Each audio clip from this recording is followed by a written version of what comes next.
नमस्कार, अलकास किचनमध्ये तुमचं स्वागत आहे. तुम्हाला हे पुढे समोर काय दिसत आहे बघा. मला एखाद्या वेळेस माहिती पण असेल बऱ्याच जणांना की याला काशी फळ म्हणतात. हे फळ खूप मोठं असतं. हे जरा मला मीडियम भेटलेलं आहे. तर हे आम्ही म्हणजे माझ्या वडिलांच्या शेतामध्ये वेल आहे त्याचा, तर ते लावलेलं आहे. तर मी त्यांच्याकडनं महालक्ष्मीसाठी आणलं होतं. तर आता याचा उपयोग कसा करायचा ते मी तुम्हाला दाखवणार आहे. आता आपण याचे भाग कापून घेऊ आणि याचे अशा पद्धतीने कापून घेऊयापासून. मला हे फार आवडतं. हे आपल्या उपवासासाठी पण चालतं.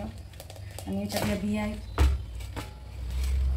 प्रत्येक भागांमध्ये वेगवेगळ्या पद्धतीने त्याची नावं आहेत, पण आमच्याकडे याला काशी फळच म्हणतात. तर हे उकळून वाफून पण छान लागतं.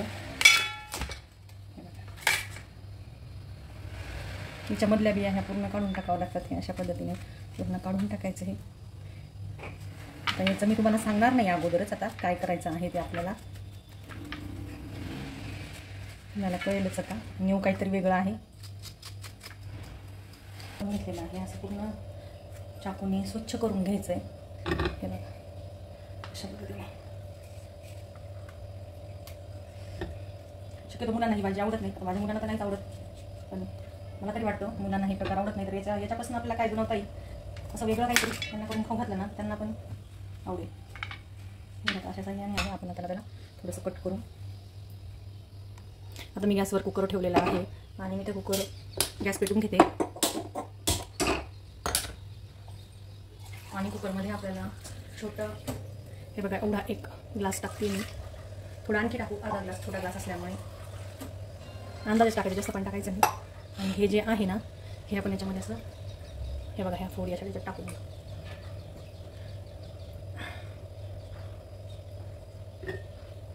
त्याला जास्त पाण्याची गरज पडत नाही. ते थोड्या पाण्यामध्ये वाफ येऊन शिजतं. त्याच्यामुळे अशा प्रकारे मी टाकलेलं आहे. थोडंसं पाणी टाकलेलं आहे वाफ करण्यासाठी. तर त्या कुकरला झाकण लावायचं नाही. पण हे शिजतं आहे तोपर्यंत मी आता मसाला करून घेतलेला आहे. हे बघा, हे धने, हिरवी मिरची, लिंबू आणि लसण आणि थोडेसे आपण जिरे पण टाकूया घेतलेला आहे. आता हे मी मिक्सरमध्ये काढून घेते. गरम मसाला काढायची गरज नाही, त्याच्यामुळे हा मी वरतूनच टाकणार आहे. थोडं मी साईडला ठेवते. मिरच्या, लसण, जिरे टाकून घेतलेले आहे. आता धने टाकते. लिंबू हे आपल्याला शेती लागतं, त्याच्यामुळे लिंबू नंतर टाकायचं. हे मी मिक्सरला लावून घेते. त्याच्यामध्ये मीठ पण फिरवून घेते. मिसळलं मीठ आहे त्याच्यामुळे थोडं जास्तच टाकावं लागतं. मी एवढं टाकते त्याला. आणि सगळ्यात महत्त्वाचं म्हणजे थोडा ओवा टाकायचा त्याच्यामध्ये. आता मी थोडी खसखस घेतलेली आहे. ही खसखस मी नंतर पीठ भिजवताना टाकणार आहे. पीठ मळताना तर मी ते बाजूला ठेवते. हा ओवा जो आहे एक अंदाजे 2 चमचे. आपली मसाला कचोरी त्याच्यापेक्षाही छान पुऱ्या होतात ह्या. हे ओवा आहे बघा. आता हे मी मिक्सरला लावून घेते. बघा हा मसाला तयार आहे आपला. जास्त बारीक पण नाही करायचा. अशा प्रकारे मिक्सरला करून घ्यायचं 2-3 वेळेस फिरून. तर आता आपण पोळ्याचं पीठ तोपर्यंत मिक्स करून घेऊया. हे शिजतं आहे तोपर्यंत. बघा हे ज्वारीचं पीठ आहे. खूप छान होतात केल्यानंतर. आणि हे बघा हे गव्हाचं पीठ आहे.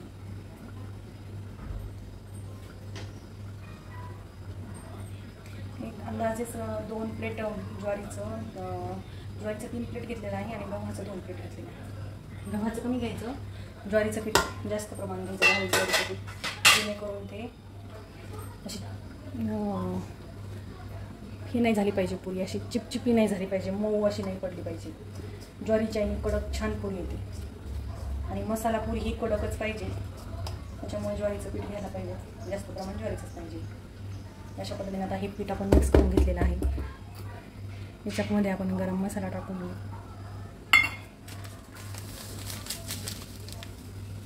हे बघा हे खसखस आहे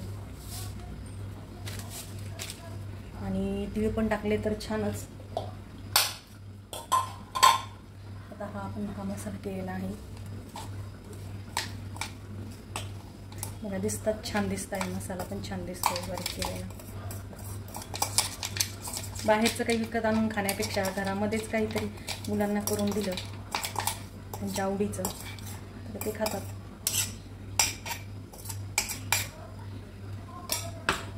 आता हे सगळं कोरडं टाकून घेतलेलं आहे मी याच्यामध्ये मिक्स करणार, कारण की आपल्याला काशीफळ हे मॅश करून पिठामध्येच मिक्स करून घ्यायचं आहे.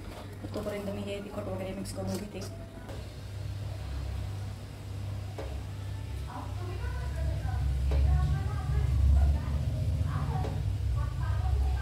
आता हे पीठ आहे याच्यामध्ये मी मिक्स करून घेणार आहे. ते पूर्ण हे जे आहे ते पूर्ण मिक्स करून घेणार आहे. हाताच्या साहाय्यानेच करावं लागणार आहे, तेव्हा ते व्यवस्थित मिक्स होईल. आणि हे बघा, हे दही आहे, तर मी थोडंफार दही टाकणार आहे. छान होतात दह्याने कुरकुरीत. आता हे दही आहे, लिंबू टाकले नाही, मग मी तुम्हाला लिंबू सांगितलं होतं, तर मी दही टाकलं त्याच्यामुळे लिंबू टाकणार नाही. हे तीळ, हे बघा, हे तीळ आपण असे टाकून घेऊ. तीळ पण खूप छान वाटतात पुऱ्यांवरती. केलेलं आहे. आता हे हाताच्या साहाय्याने असं मॅश करून आपण पीठ मळून घेणार आहे. हातानेच पूर्ण छान मिक्स होतं, त्याच्यामुळं हातानेच पीठ मळायला पाहिजे.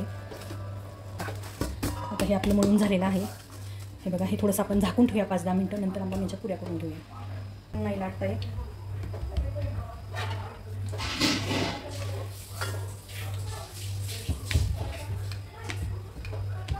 असं लाटून घ्यायचं, लाटूनमध्ये जास्त दाब नाही द्यायचा त्याच्यावरती.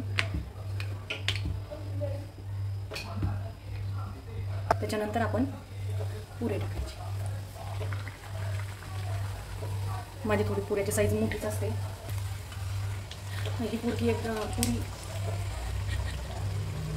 पुरी छान अशी लाल होईपर्यंत आपण अशी कडक होण्यासाठी तळू दिली जास्तीची.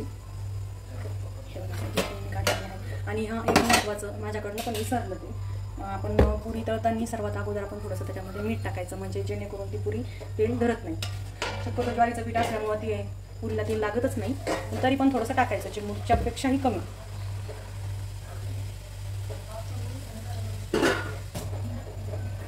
गरम आहे ती, एकदम छान आहे बघा. हे बघा,